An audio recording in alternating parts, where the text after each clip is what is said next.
pleasure and an honor to be here, and especially alongside Natasha. I've only worked in 1.5 languages, so I'm already embarrassed. So what I try to do today is give a basic overview of the Israeli election coming up. I know there are many in the room who probably know more about it than I do, so excuse some of the basics. But I will try to say two things. One is that there's something very boring about these elections. We know who the winner is, so the suspense is over right now. You can go home. But I think there's actually some very important things happening. Deep changes going on in the political system, right and left, that will have effects certainly on the next coalition and quite possibly on the next elections. I returned from Israel this weekend, still very jet-lagged, and the atmosphere there is sort of ambivalent in that sense. On the one hand, everyone knows who the winner is going to be. There's really even the opposition people, when you speak to them quietly after the event ends, they all admit exactly that the question is about the next coalition, who will join Netanyahu, who won't join Netanyahu. But at the same time, there is some deep emotion going on. There's some deep conflict going on about how this coalition, what will it look like, and what might happen next. So first, the very basics. As I'm sure most people here know, Israeli politics are often described as crazy when you speak to Americans. It's a parliamentary system, which already seems very odd to Americans who are used to the presidential system, which means, first and foremost, that the executive, serves at the pleasure of the parliament. That means that elections can be called at any moment, and these elections indeed are early elections, although the last government served a full 4 years, which is very rare. It's long, actually, for Israel. But still, these are early, brought up from October. The second, which is more unique than the parliamentary system, is that it's an extreme PR system, an extreme proportional representation system, meaning that all Israelis vote in one national district, and seats are allocated to lists of candidates that each party puts forward in proportion to the votes they get. And the result is that we have, because of a low threshold to get in, we have a very large number of parties in Israel. But actually, the more important anomaly about Israel, I think, and the one that really defines a lot of the questions that Moran raised in the beginning, is that what characterizes Israel is a right and left defined on foreign policy. When we say right wing in Israel, what we mean actually is hawkish. It has very little to do with economics. And on the right, we have populist parties that are in fact quite leftist to a certain degree. And so usually the question we ask about these right and left is whether we have a preventive block on the left. This has been more or less the case since the early 80s, what we call a goose classm in Hebrew. And what this means is that are there 60 of 120 members of Knesset who oppose, in this case, the right-wing candidate? If so, they will be prevented, the candidate will be prevented from forming a government, and then the game is up. So this is the fundamental question. Does Netanyahu face the prospect of 60 oppositionary candidates? And the answer is no. Here we have the Knesset in 2009 on the left. We have a modest but stable 65 majority for the right wing. A poll by the Dachaf Institute has 64, extremely stable. Another poll by Smith, the first was in Yediot Ahronot, the second in Ma'ariv just now, has an even larger majority for the right wing. And the most important point, perhaps, is that although this majority is small, it is very stable. In fact, no poll since Netanyahu was elected that I have seen has seen him with less than 60. Okay, so Netanyahu is going to win. But there is something very important going on. Netanyahu, based on this, will have to now form a government. He will have to form a coalition that can earn 60 votes, or 61 votes actually, in the Knesset, out of 120. So Netanyahu and his partner Avigdor Lieberman, now indicted, the former foreign minister, now indicted for corruption, which is often the case in Israel, are going to try and form a government of some form within this Knesset. Assuming the Dachaf poll is correct, and we have 64, they will try and reconcile people on the right, and I'm going to talk a little bit more about them, and I think Natasha will as well. Upper right, we see Naftali Bennett, the new young leader of what used to be the National Religious Party, now called the Jewish Home, who is the star of the election. He's the big surprise. He's the one that everyone's talking about. The New Yorker, David Remnick, just came out with something today, mostly about him. And on the bottom, the former star, the maverick of Israeli politics, one of the most fascinating people in Israel, Aryeh Deri, who came back from actually jail term for corruption, and is now leading Shas, the Sephardic ultra-Orthodox party. Not exactly right-wing, but generally speaking right-wing, although he was in government with Rabin as well. You'll have to try and reconcile them with people, perhaps, from the center-left. Why will you have to do this? Because the 64 is simply not very stable, and I'll talk a little bit more about why exactly it isn't stable. And that is actually one of the big changes that we're seeing today.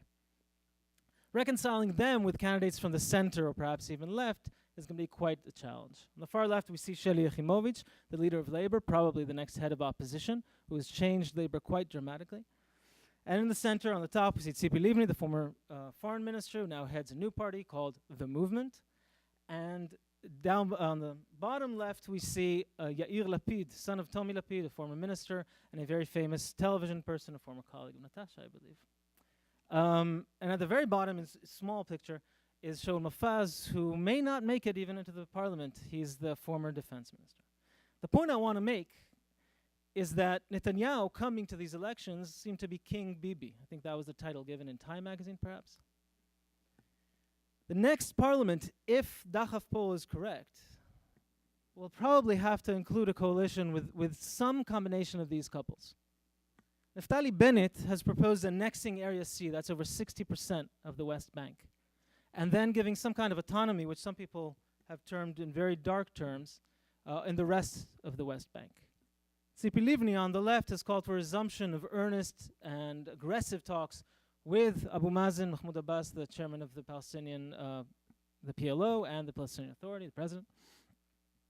Aryeh Deri, leader of the ultra-Orthodox Shas party. On the left, Yair Lapid, son of the secular firebrand Tomi Lapid, has been talking about conscription for all religious parties. Yair Lapid has already vowed not to enter in what he calls as a fig leaf for the extreme coalition of Bennett and Shas. Tzipi Livni has already talked about the dangers of extremism, of extreme right. Squaring this circle will be very difficult. If Smith is correct, 71 is very, very different.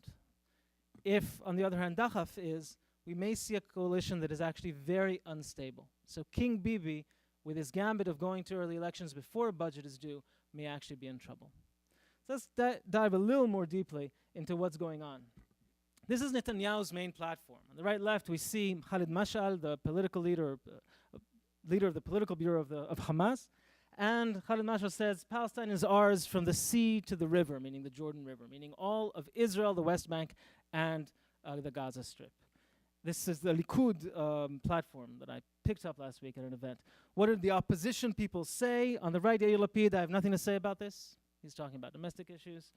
Sheli Yachimovich, it doesn't matter. She's talking about domestic issues as well, as Moran pointed out. Not discussing this. The only one who is Tzipi Livni, and the Likud says, she is saying, it is all because of us. It's our fault. In fact, if we were just forthcoming, everything would be okay. Instead of fighting the government, fight Hamas. Netanyahu is speaking, I think later we'll see in Natasha's comments, Netanyahu is speaking about the threat, about security, about classic right and left. And his slogan for the election is a strong prime minister, a strong Israel. Sheli Yachimovich, leader of Labor, the party of Rabin, of Barak, of Oslo, she is following the footsteps of the 2011 social unrest in Israel, demonstrations for social justice. The cry was, the people demand social justice, Ha'am Doresh Tzedek Chaverti, a chant that was chanted by hundreds of thousands of Israelis, not only in Tel Aviv, but all across the country, which is an enormous number for a country this size. And this is what they're putting forth. From these 2011, two branches came out. We can talk about it more in the Q&A, but two main branches came out. One, a red social justice kind of message, led by Sheli Yachimovich, talking about the poor, talking about social justice. And a second, by Yair Lapid, speaking about the middle class, some would say the upper middle class, who carry the burden of taxes and service in the military, etc. So we have the opposition speaking about domestic issues, forgetting the Palestinian issue, not even mentioning Iran almost. And Netanyahu, as I mentioned before, speaking about a strong prime minister facing the threats that Israel has. And finally, we have a deep change on the right. And it's true in the Jewish home, this is the Jewish home, that's Naftali Bennett, but also in the Likud. We have a resurgent right. Naftali Bennett offers a young, a very impressive man, whether one agrees with him or not. He himself is a very successful high-tech entrepreneur, an officer in the famous unit that has produced most of top Israeli politicians right now. He is also very important for the Jewish home. He's a very, very light religious Orthodox. His wife, in fact, I believe is not Orthodox. His kippah is yarmulke, is very small, which actually means something in Israeli culture. He lives in Ra'anana, which you may know people there. It's the most Anglo-Saxon place in Israel, and it is not a settlement at all. And he has a list, he has a young list that doesn't even barely looks religious. Gone is the Rav Kook, gone are the settlements. Today, or yesterday, in Israeli yesterday, he said, the whole land of Israel is not even our top priority, hinting to Netanyahu, please take me into your coalition. I won't be a problem, even if you take Tzipi Livni. What's interesting here is who's not on this poster. The people who are not on this poster are some of the most extreme people on his list, including two people who live in Hebron, in the Jewish settlement in Hebron. When people in Kiryat Arba, which is a very extreme settlement by and large, like to talk about extremist settlers, they talk about Hebron. Two residents of Hebron are on the list, and some of the people there have had very extreme messages on Palestinians, on the territories, even on women, on their role in society. There is, after all, a religious bent to the National Religious Party. But something new is starting. That is the slogan. Naftali Bennett is offering a new plan to annex 60%. This is a plan for stability, he says. Something very dramatic has changed on the right, and many people, even from the center, find him very appealing. I heard a conversation in a cafe just a few days ago where people were talking about Bennett is very impressive. The only problem I have is maybe with this annexation, but that would never happen because Washington wouldn't let it happen anyway, so yeah, maybe I like him. This is, ironically, this change in the right, ironically, is also true in the Likud itself. The Likud has had what some people call a Trojan horse. A large number of activists, mostly from the settlements, led by someone named Moshe Feiglin, entered the Likud, enlisted in the Likud, voted in the primaries in considerable numbers, brought even Moshe Feiglin, who would usually be considered too extreme even for this party, for the Jewish home, into the Likud itself. They kicked out some of the people that people here in Washington know well. Dan Meridor, Benny Begin, who's right-wing but very liberal in some respects. Michael Eitan, kicked out of the Likud list. The Likud list today is very different than it was just a few years ago. Benny Begin, the son of the historic leader Menachem Begin, has no room in it. And Menachem Begin himself probably wouldn't recognize the Likud in some important aspects at least, especially of rule of law and some other liberal or democratic values. To a certain degree, Netanyahu is on the left side of the Likud today. So jumping back, if you think of squaring this, the Likud itself with Lieberman in a joint alliance, Naftali Bennett from the right, and then Shas on the religious issues, possibly having to bring people in from the center. So this is what the Dachaf poll would look like right now. The very left, we have both Arab parties and Hadash, a party that most of its voters are Arab, and Sheli Yachimowicz. I bunched them together with Meretz, which is a smaller left-wing party. Resurgent, as we see, to a certain degree, but the big promise of 2011 has not materialized in the sense of changing the agenda of Israel. The hope that in 2011 that Israel finally would stop talking about territories, would somehow grow up, mature into a normal polity where right and left could be defined by other issues, has materialized really only somewhat. By and large, Israelis are still aligning right and left classically along the Arab-Israeli conflict or the regional issues. We have Kadima falling from 28 to possibly 2, with the movement, Tzipi Livni, being born out of it into 8. Yair Lapid was something like 11. Netanyahu and Lieberman falling from 42 to 33, which is perhaps not surprising. The alliance makes it less appealing to some voters, perhaps of Lieberman's party. I'm sure Natasha can say much more than I can on that. Aryeh Deri was, by the way, not at all alone in Shas. It's a co-leadership right now. And on the far right, Naftali Bennett, there's actually one party that's even farther to the right with some actual former Kahanis, people who were members of a party that was technically a terrorist organization by the United States and by Israel. Here is the alternative poll in green. We see a very different picture. Netanyahu and Lieberman with 38, the Likud Likud Israel Beitenu with 38 would be in a very different position negotiating a coalition. So what does this mean? Well, this means that here's in English. This is for the Ra'anana people. Netanyahu saying a vote for a small party weakens Israel. And here we have at the bottom a strong prime minister, a strong Israel. That is Netanyahu's main ticket. So the bottom line for this is that on election day, I am going to be snoozing about who the next prime minister is. No one really has any doubt. That includes Sheli Yachimowicz and Yair Lapid and certainly Tzipi Livni. But I will be tallying up the votes on the right.